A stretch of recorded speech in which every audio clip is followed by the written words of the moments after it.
sure it's a pleasure to get to talk to you about your version of Running Man. And talk to me about sort of, do you think that what excited you about that story when you were 14 years old, how did it translate to your vision of what you wanted to do with the movie? Well, I mean, something that was really stuck with me about the book that I wanted to bring to the screen, because the 1987 adaptation is a much looser adaptation of the material.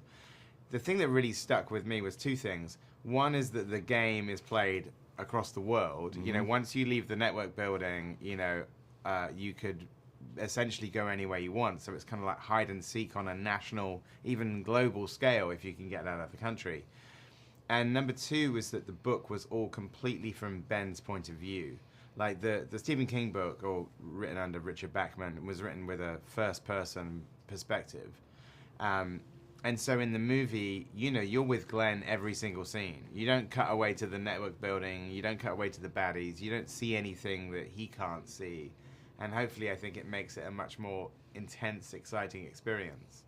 Yeah, it definitely is. But I mean, from the production side, there's so much stuff that you had to sort of put together and approve. Do you think?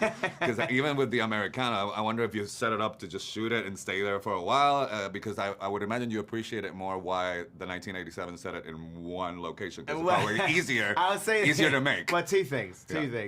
Number one is the Americanas is a good. Actually, we shot that a year ago today. Wow. It was the first day. It wasn't even the first day of principal photography. It was like a pre-shoot.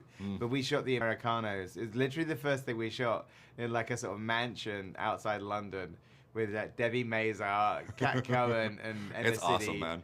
There will be lots more on the Blu-ray. Yeah. We had a sort of embarrassment of riches with those guys improvising.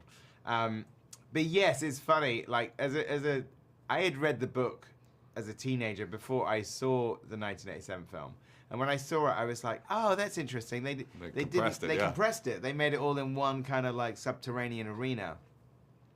And so there's part of me that was a little disappointed that it wasn't a more expansive game. But now you understand. But now I understand, having been through like a very long, cold, arduous shoot on many, many locations.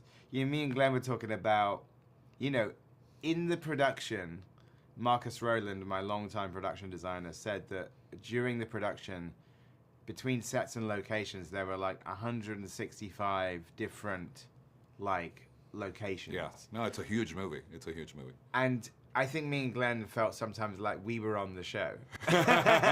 You made it. You made it. All right, so let me ask you this. I didn't get $1 billion though. Well, there you go. Let's hope when the movie comes out. Anyway, let's talk about sort of the anger aspect, because it's sort of interesting because, you know, that aspect of a protagonist can be off-putting, but it's linked to injustice, and he's always sort of at a boiling point. Yeah. So I wonder if you talk about sort of working and collaborating, getting the right amount of anger out of this version of Ben.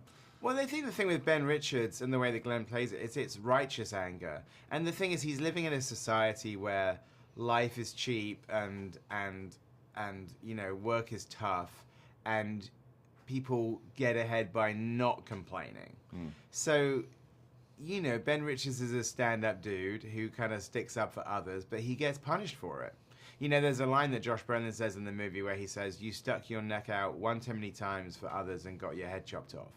And the thing is, but you know, Glenn as Ben Richards, he can't just let things go. He has to tell people where to go when he thinks they're being unfair or something is unjust. So it's both a great thing about his character, but also a fatal flaw in this future society. So that was really the thing. And in a way, for us, you know, in terms of director and co-writer with Michael Bacall, it's kind of fun finding the situations that will make, you know, Ben Richards Hulk out, you know? Yeah, it's definitely fun. All right, Sarah, I could talk to you forever, but my time is up. Thank you. Right, really appreciate it. I'm so glad you enjoyed.